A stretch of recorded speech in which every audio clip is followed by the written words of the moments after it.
when most of us think about yoga, we often conjure up some idea of someone sitting in full lotus or doing some sort of contorted posture. And when we practice yoga, we may have a different experience of what that is or why that is the way it is. And we also, over time, may develop a greater sense of understanding that yoga happens outside of any of those postures, and that more than anything, yoga is a state of being. Yoga literally means union, and union with the divine, and union with bliss, union with our highest self. And one of the ancient traditions is called Kriya Yoga. And Kriya Yoga is a branch of Raja Yoga, and it's Raja being the royal path of yoga as a way of life, similar or very much in conjunction with Patanjali's Yoga Sutras and Ashtanga Yoga, etc. So, Kriya Yoga is a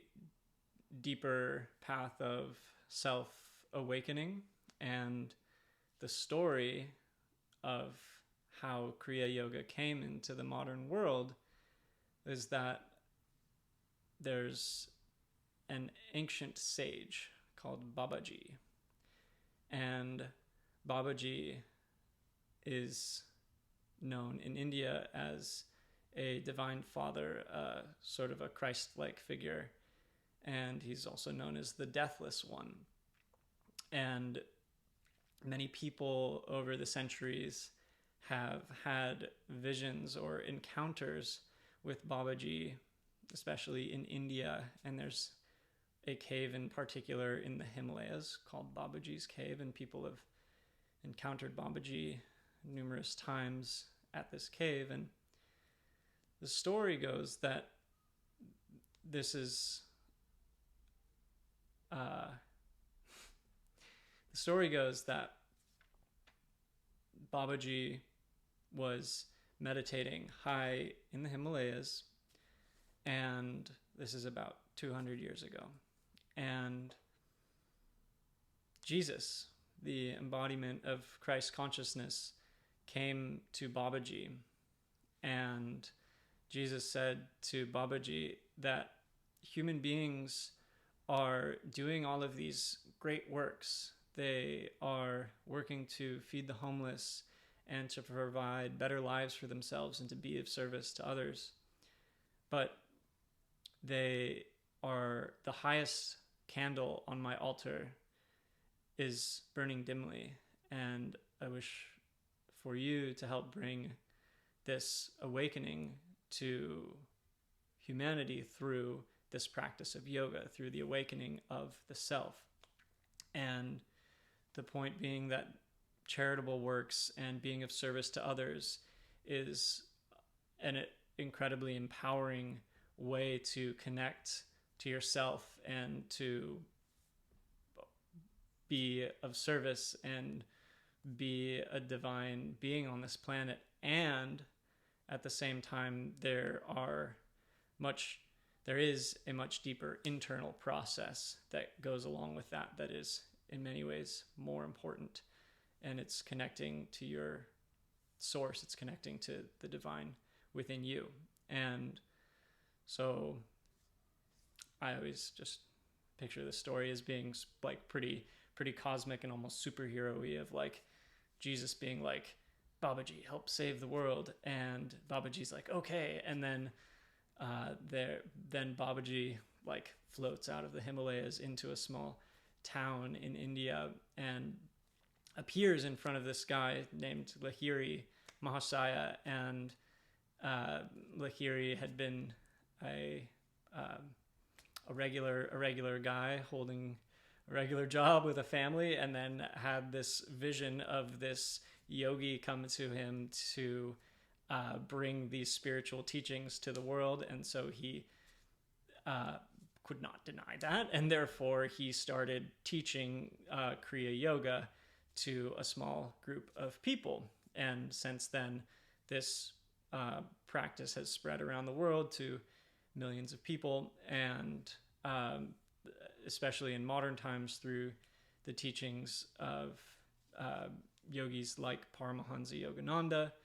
who was the person who wrote Autobiography of a Yogi, which is the only book that Steve Jobs had on his iPad when he passed away, and he gave to everybody at his final commencement speech at Stanford. And it's a story of Yogananda's life and Yogananda's connection to this lineage of masters. Is that Yogananda's teacher Sri Yukteswar was a student of Lahiri. So in a spiritual succession, Yogananda would be like the grandson of Lahiri, or the great-grandson of Babaji in some sense. And anyways, Yogananda was the first to bring these teachings of Kriya Yoga to the Western world about 100 years ago. And he taught that awakening the self through these practices that mostly are about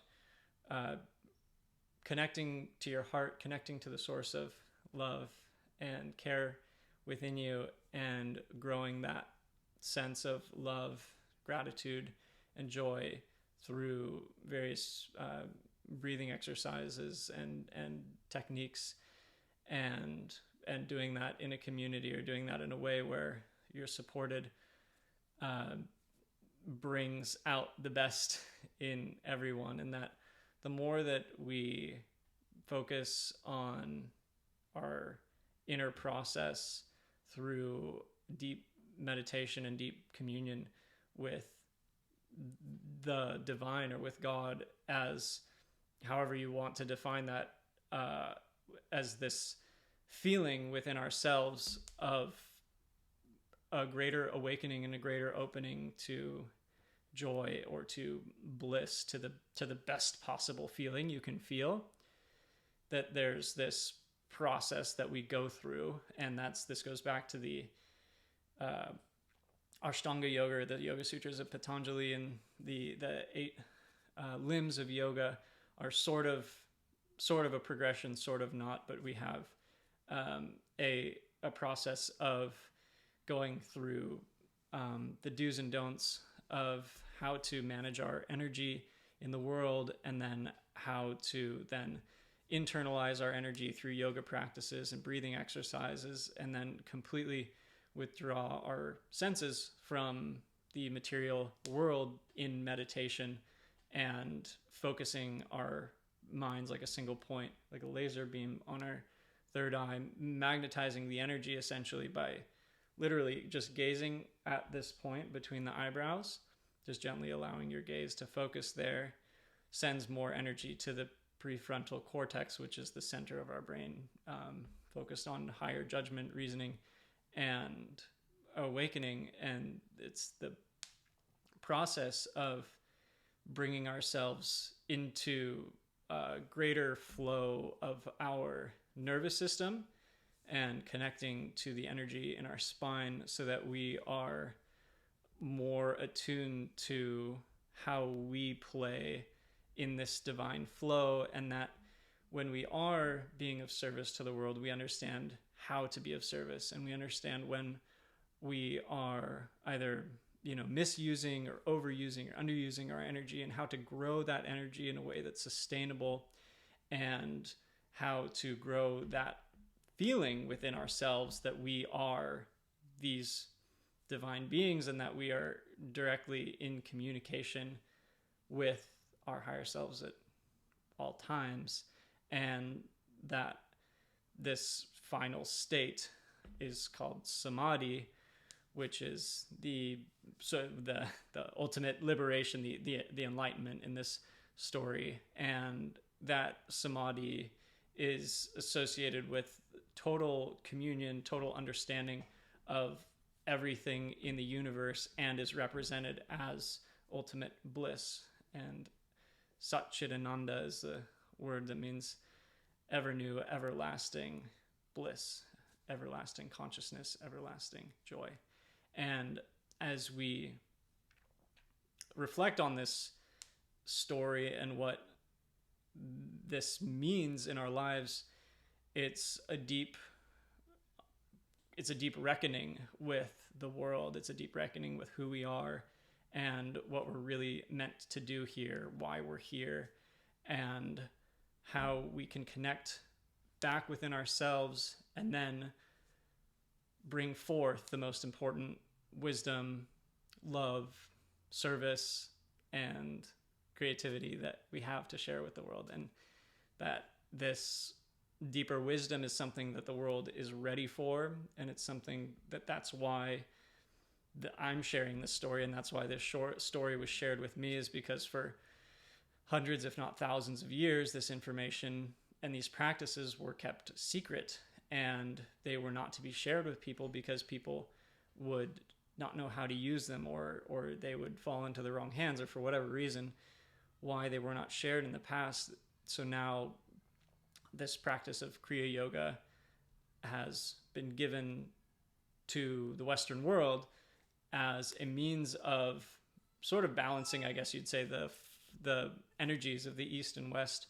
Of we're so intensely material, and we want everything now, and we just have this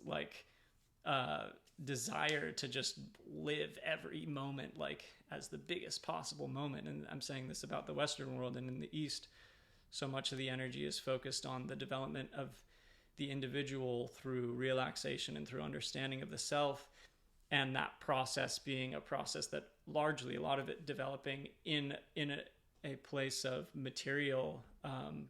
poverty, or at least like not the same abundance that we have in the Western world now. And as we understand how these different areas of the world are connected, and how these philosophies are connected, we can understand that there's a bridge, there's a connection between past and future, between East and West, North and South, between all